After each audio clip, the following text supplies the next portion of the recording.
Во имя Отца и Сына Святого Духа. Аминь.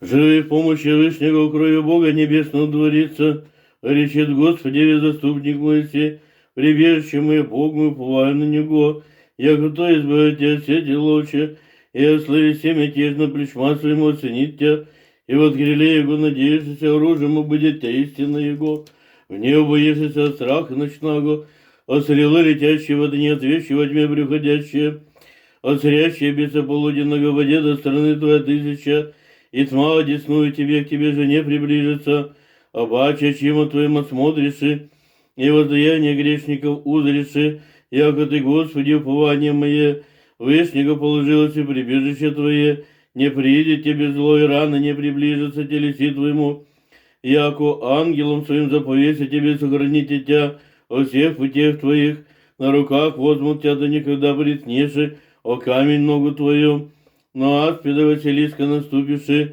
поберешь льва и змея, яко на мя упова, и избавлю, и покрые, и яко познай имя мое, от завет ко мне и слышу его, снимет скорби из моего, и прославлю его долготою дни, исполни его, и явлю ему спасение мое.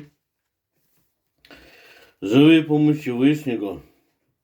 Сей псалом охранный, защитительный. Поэтому, братья и сестры, поможем отцу нашему Ионикию.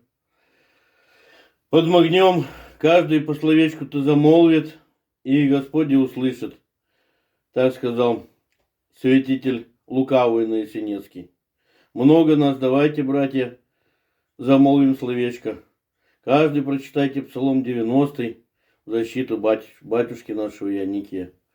Помощи Божией ему и нам, Господи, помоги.